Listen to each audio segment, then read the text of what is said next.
বিশ্বকাপের মহোৎসব শুরু হতে আর মাত্র হাতে গোনা কয়েকটা দিন বাকি। ঠিক এমনই এক মুহূর্তে ফুটবল দুনিয়ার হৃৎকম্পন বাড়িয়ে দিয়েছেন ব্রাজিলের প্রাণভোমরা নেইমার জুনিয়র। ডান পায়ের কাফের চোটে আক্রান্ত এই তারকা যখন মাঠের বাইরে, তখন পুরো সেলেসাও শিবির যেন রুদ্ধশ্বাসে প্রহর গুনছে। মরক্কোর বিপক্ষে আগামী শনিবারের হাই ভোল্টেজ ম্যাচ দিয়ে ব্রাজিলের বিশ্বকাপ অভিযান শুরু হতে যাচ্ছে, অথচ তাদের প্রধান সেনাপতি এখনও পুরোপুরি ফিট নন। এই ঘোর সংকটের মাঝেই এবার এক অবিশ্বাস্য ও নাটকীয় মোড় নিয়েছে নেইমারের চোটের গল্প।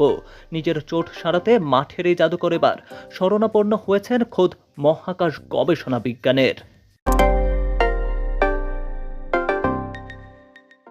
বিশ্বকাপে খেলার অদম্য ইচ্ছা থেকেই নেইমার এখন ব্যবহার করছেন মার্কিন মহাকাশ গবেষণা সংস্থা নাসার তৈরি করা বিশেষ প্রযুক্তি। সাধারণ কোনো চিকিৎসা বা জিম সেশন নয়। ব্রাজিলের এই পোস্টার বয় নিজেকে সঁপে দিয়েছেন একটি অ্যান্টি গ্র্যাভিটি বা মহাকর্ষহীন ট্রেডমিলের ওপর।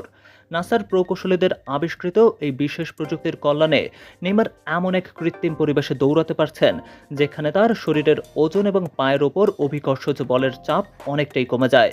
ফলে চোটাক্রান্ত স্থানে কোনো বাড়তি আঘাত বা চাপ ছাড়াই তিনি অনায়াসে রানিং সেশন চালিয়ে যেতে পারছেন। এক দশকেরও বেশি সময় ধরে চলা ক্রীড়াবিদদের পুনর্বাসনে এই প্রযুক্তি ব্যবহার হলেও নেইমারের এই অগ্নি পরীক্ষার মুহূর্তে এটি যেন এক দৈব শক্তির মতোই হাজির হয়েছে।